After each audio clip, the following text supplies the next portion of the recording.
दोस्तों, एक दिन संध्या के समय भगवान बुद्ध संध्या भ्रमण के लिए जा रहे थे, तो उन्होंने कपड़े से मुंह ढककर छिपते हुए जाती हुई किसी लड़की को देखा और सोचने लगे कि आखिर ये लड़की कौन है और इस संध्या के समय छिपकर कहाँ जा रही है।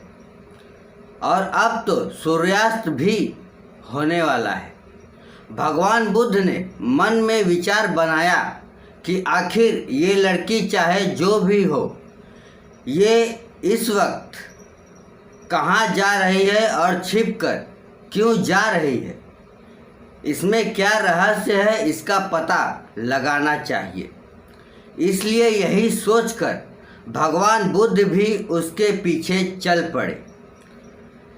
लड़की जंगल के रास्ते एक सुनसान जगह पर पहुंची।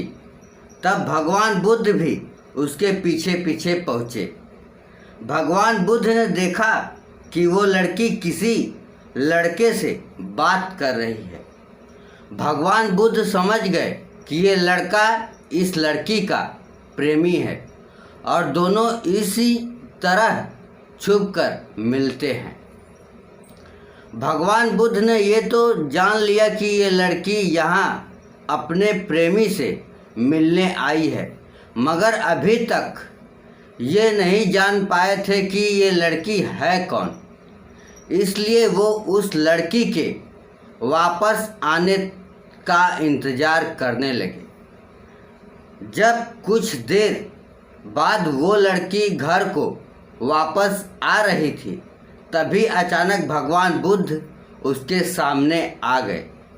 ये देखकर लड़की घबरा गई और घबराहट की वजह से पसीने पसीने होने लगी।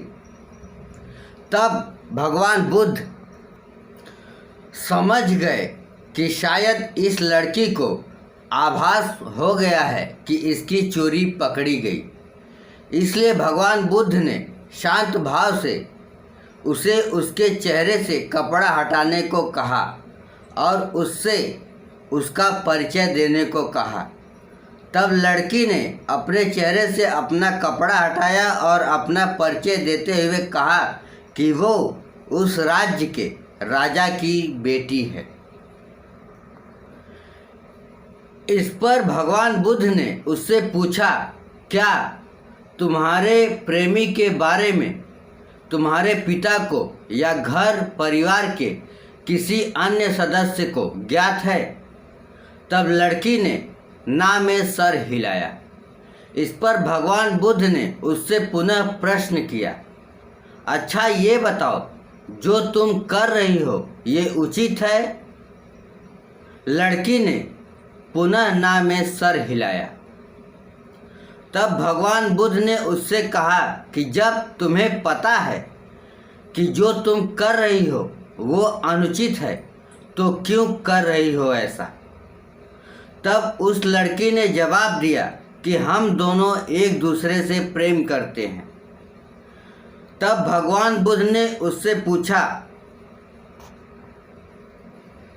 क्या तुम्हारे पिता तुमसे प्रेम करते हैं? लड़की ने कहा, हाँ। क्या तुम अपने पिता से प्रेम करती हो? लड़की ने हाँ में जवाब फिर दिया। तब भगवान बुद्ध ने उससे पुनः पूछा, क्या तुम्हारा अपने प्रति प्रेमी के प्रति प्रेम अपने पिता के प्रेम और सम्मान से बढ़कर है? भगवान बुद्ध के इस कथन पर लड़की से कुछ बोला न गया, वह चुपचाप खड़ी रही। इस पर भगवान बुद्ध को महसूस हो गया कि इस लड़की को अपनी भूल का एहसास हो रहा है। इस पर भगवान बुद्ध उस लड़की को समझाते हुए बोले कि तुम्हारे पिता इस राज्य के राजा हैं और उनका पूरे राज्य के अलावा और भी दूसरे राज्यों में मान सम्मान है। क्या तुम्हें इस बात का तनिक भी एहसास है कि तुम्हारी इस गलती से तुम्हारे पिता का अपने राज्य के साथ साथ और बाकी के बाहरी राज्यों में कितना बड़ा अपमान होगा? तुम्हारी इस गलती की वजह से वो किसी के सामने सर उठाकर बात कर पाएंगे? क्या तुम्हारी इस गलती की वजह से लोग उनका सम्मान करेंगे? क्या तुम्हारे प्रेमी का प्रेम तुम्हारे पिता के मान सम्मान से ऊपर है? जिस पिता ने तुम्हें जन्म से लेकर आज तक ससम्मान पाला, तुम्हारी छोटी बड़ी खुशियों का ख्याल रखा, उस पिता का प्रेम तुम्हारे प्रेमी के प्रेम के आगे छोटा पड़ गया? क्या तुम्हें आज बस अपना निजी स्वार्थ दिख रहा है, सिर्फ अपनी खुशी दिख रही है? भगवान बुद्ध की बातों को सुनकर लड़की को अपनी भूल का एहसास हो गया और वो भगवान बुद्ध से क्षमा याचना करने लगी और भगवान बुद्ध को वचन देते हुए कहने लगी कि आज के बाद वह उस लड़के से कभी नहीं मिलेगी।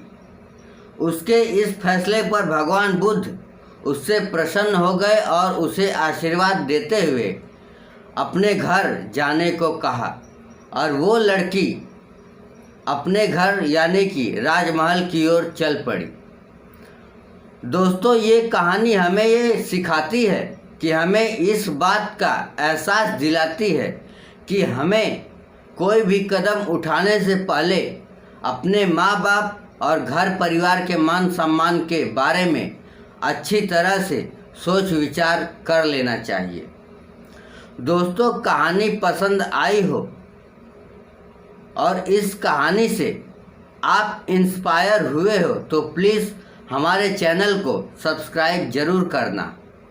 धन्यवाद।